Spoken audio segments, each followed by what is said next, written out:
సరిగ్గా 185 సంవత్సరాల క్రితం అంటే 1842లో ఇదే రోజు తొలి మిషనరీ అమెరికాలోని పెన్సిల్వేనియా నుండి కేరళ మీదుగా తమిళనాడు మీదుగా గుంటూరులో కాలు పెట్టాడు. దీన్ని గాస్పల్ డే అంటాం. జ్యోతిమ్మ గాస్పల్ డే నాడు తన పరిచర్యను ప్రారంభించడం యాదృచ్ఛికమేమో లేక దైవ సంకల్పమేమో. 1842 నుండి మనం లెక్కేసుకుంటే మేము 4వ తరానికి చెందిన వాళ్ళం. బిడ్డ జ్యోతిమ్మ 5వ తరానికి చెందిన బిడ్డ. అంటే 5 తరాలుగా దేవవాక్కు ఈ ప్రాంతంలో ప్రతిధ్వనిస్తూ ఉంది. బొంగరాల బీడు అనే పేరే మొట్టమొదటిది, పురాతనమైంది. గుంటూరు చరిత్రను మనం గూగుల్ చేసుకుంటే స్థానిక సంస్థానాధీశుల కాలం నుండి లేక పూర్వపు రాజుల కాలం నుండి ఈ ప్రాంతాన్ని బొంగరాల బీడు అనేవాళ్ళు. అయితే ఫాదర్ హయ్యర్ కాలు మోపిన 48 సంవత్సరాల తరువాత స్టర్రాక్ అనే ఒక కలెక్టర్ గుంటూరుకి పరిపాలనాధికారిగా వచ్చాడు. అతని పేరు మీద దీని అనుబంధ ప్రాంతాన్ని స్టర్రాక్ పేట అన్నారు. అది కాలక్రమంలో నోరు తిరగక స్ట్రాతిపేటగా మారిపోయింది. అంటే 1890 నుండి రెగ్యులర్గా దేవవాక్కు ప్రకటించబడుతూ ఉన్న ప్రాంతం ఇది. అప్పటి నుంచి 5 తరాల దాకా ఈ పరిచర్య కొనసాగుతూనే ఉంది. మేము 4వ తరానికి చెందిన వాళ్ళం. అంటే ఏసన్న గారు కానివ్వండి, సెల్వరాజయ్య గారు కానివ్వండి, అంటే మేము సమకాలికులు, కొంచెం అటు ఇటుగా. మేము 4వ తరం, బిడ్డ జ్యోతిమ్మ 5వ తరం. 3వ తరంలోనికి మనం వెళ్ళినట్లయితే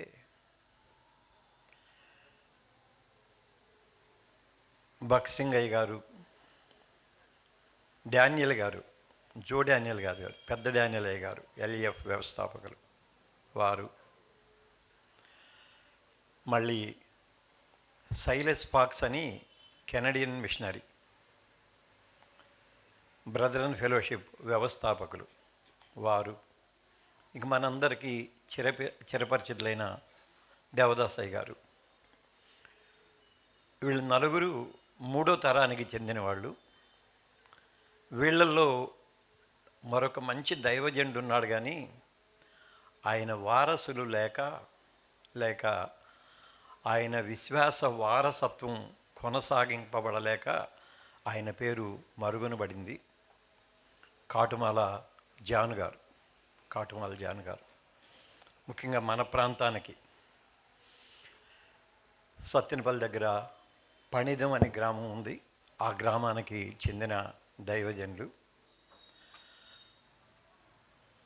విద్యాసాగర్ గారి అత్తయ్య గారు ఇంద్రమ్మ గారు ఆయన శిష్యురాలు. అలాగే మన ఫౌండింగ్ కమిటీ మెంబర్ ప్రభుదాసాయి గారికి కూడా ఆయన తెలుసు, కానీ చాలామందికి ఆ పేరు కూడా తెలియదు.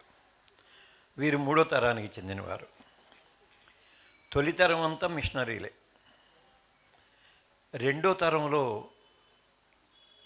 బేతాళ జాన్ గారు, మురారి దావీదు గారు, రావూరి రంగయ్య గారు వీళ్ళుండేవాళ్ళు. ఈ పేర్లు కూడా తెలియవు. బహుశా ఆంధ్ర క్రైస్తవ కీర్తనల పుస్తకంలోని పాటలతో ఎవరికైనా పరిచయం ఉంటే కనీసం ఆ పేర్లు ఉంటాయి. బేతాళ జాన్ గారు అన్ని కాలంబులనున్నాయి హోవా అనే పాట రాసిన ఆయన. ఇంకా మనకి బాగా తెలిసిన పేరు పురుషోత్తం చౌదరి గారు. అది బాగా తెలుసు, కానీ బేతాళ జాన్ గారు, మురారి దావీద్ గారు, రావూరి రంగయ్య గారు వీరు ఈ ప్రాంతంలో పరిచర్య చేసినవారు.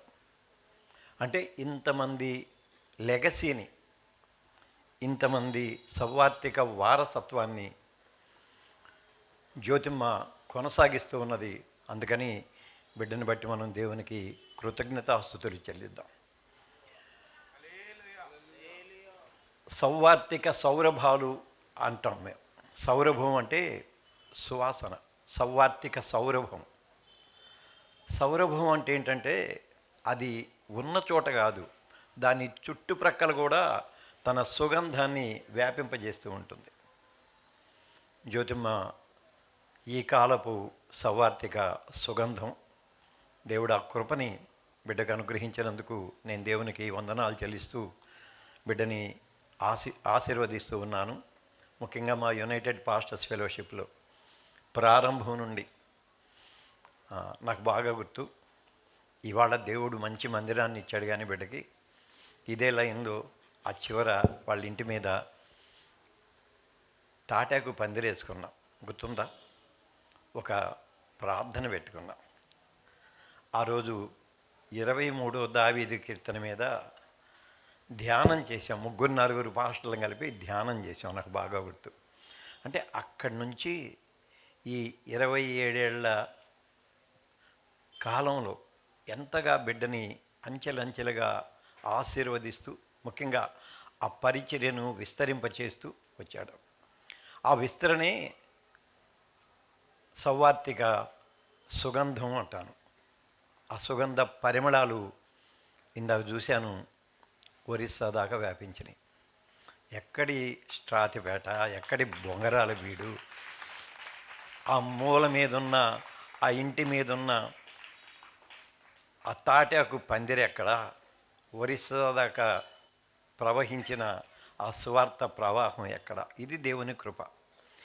దేవుని కృప కాదు, దేవుని కృపకు తలవగ్గటం, దేవుని కృపను బాధ్యతగా తలకెత్తుకోవటం, దానికోసం తన సర్వస్వాన్ని అంకితం చేయటం, తన జీవన సర్వస్వాన్ని అంకితం చేసి ఆ నిబద్ధతతో, ఆ కమిట్మెంట్తో ముందుకు సాగిపోయిందే దాని ప్రతిఫలాన్ని ఇవాళ మనం చూస్తూ ఉన్నాం. మళ్ళీ యూపీఎఫ్లో కూడా అన్నా మీకేనా యునైటెడ్ పాస్టర్స్ ఫెలోషిప్, మా సంగతి ఏందన్నా అని చెప్పి యునైటెడ్ ఉమెన్ ప్రేయర్ ఫెలోషిప్ అనే దర్శనాన్ని మళ్ళీ బిడ్డ స్వీకరించి ఇవాళ దాన్ని దిగ్విజయంగా నడిపిస్తూ ఉంది. ఎంతమంది పాస్టర్మలు తన నాయకత్వంలో లేక తన పర్యవేక్షణలో ఆశీర్వాదం పొందుతూ ఉన్నారు. ఇవన్నీ బిడ్డ పట్ల దేవుని సంకల్పం అని నేను భావిస్తూ ఉన్నాను. ఎప్పుడు ఏమంటామంటే మనం వ్యక్తులమే కానీ పవిత్రాత్మ ప్రోక్షణతో శక్తులుగా శక్తిగా మనం రూపాంతరం చెందుతాం. వ్యక్తి ఆత్మతో నింపబడినప్పుడు శక్తిగా పరివర్తన చెందుతుంది. శక్తి దానికి ఉన్న ఒక గుణం ఏంటంటే ఒకచోట నిలబడదు. శక్తి అనేది ఒక చోట ఉండదు. అది ఎంతసేపు నలుదిశలా విస్తరించడానికి ముందుకు కదులుతూ ఉంటుంది. జ్యోతిమలో ఆ శక్తి ఉంది. ఆ శక్తిని దేవుడు మరింతగా దీవించాలని, అనేకులకు ఇంకా ఈ సౌవార్తిక సుగంధాన్ని, ఈ పరిమళాన్ని, సువార్త పరిమళాన్ని అందించాలని, అనేక ఆత్మల రక్షణార్థం తన జీవితాన్ని సార్థకం చేసుకోవాలని నేను ప్రభువుని ప్రార్థిస్తూ మరో పర్యాయం బిడ్డను ఆశీర్వదిస్తూ ఉన్నాను. ఆమేన్.